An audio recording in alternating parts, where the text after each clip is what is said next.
You can't have all of the innovations that wireless has delivered without the spectrum to deliver it.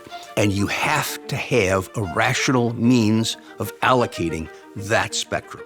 The breakthrough was the decision to start the auction process at the FCC. Yes, it's a mechanical process.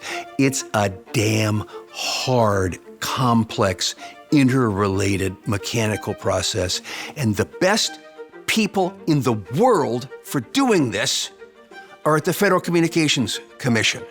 These are people who are betting the farm on this new idea that they believed in their souls.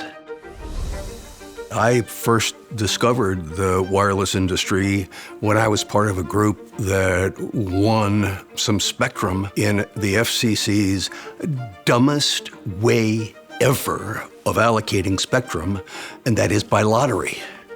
And our ping pong balls came up, and suddenly I was in the wireless industry. The dentists and flight attendants and crazy entrepreneurs like me weren't in it with the vision of building the wireless future. They were in it with the vision of, well, this is like, buying a house, fixing it up, and flipping it. Did I say it's a dumb way to allocate spectrum? One of the other ways that licenses were also being assigned was through beauty contests, where literally everybody would go to the FCC and say, I want this license for this area. And it was an incredible lawyer enrichment program because you had an adjudicatory process at the FCC trying to decide, well, you can have X percent and you can have Y percent and you can have Z percent. That may have solved the instant problem, but it certainly didn't facilitate how do you then have a concerted effort to build out this important asset, to deliver the important services. And it wasn't until the auction process and, hey, let's let the market resolve this, that we really got some sanity. You can go back to 1959, Ronald Coase, an economics professor who later won the Nobel Prize for Economics at the University of Chicago, wrote a paper entitled The Federal Communications Commission, in which he talked about how silly it was that the allocation of this precious resource was being done by administrative fiat. The thesis in the Coase paper was that a decision being made by a handful of folks can never be as effective as the marketplace, period. So by the time that Congress got around to creating the spectrum auctions, it had been over 30 years that this idea had been percolating. It's one thing to say, hey, we're going to have an auction after 30 years of discussing it. It is something else to put it into practice. You got to understand, this was a blank slate. Nobody in the world had ever tried this. Every other auction has been, okay, I'll bid on that Picasso. Oops, I lost. And so I'll bid on that Renoir.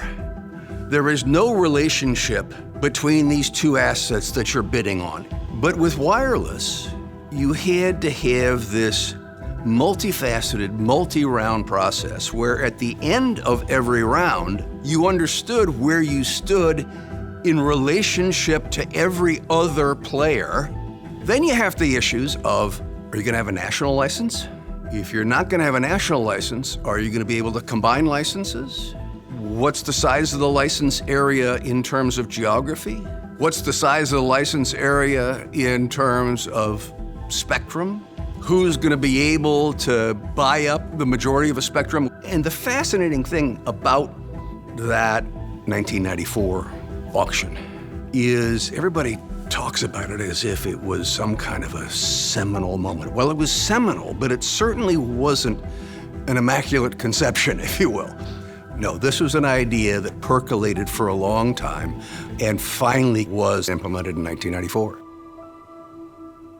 The history speaks for itself when it comes to the question of the necessity for spectrum and the best way for allocating that.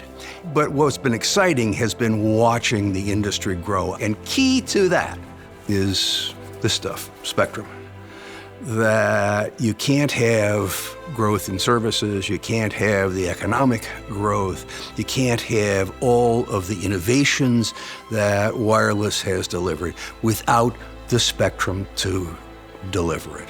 The fact that it creates a lot of money for the federal government is certainly helpful, but it's not the raison d'etre for auction. It's just the tool that you use to determine winners and losers inside the auction. The purpose of the auction is what is the highest and best use of the spectrum, and it's the market that determines what that highest and best use is.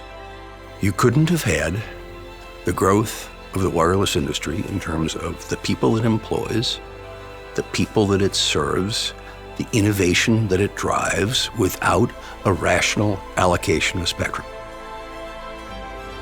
We never had the wildest dream that that's where this was going, that was the possibility, but none of that can happen absent a rational allocation and assignment plan.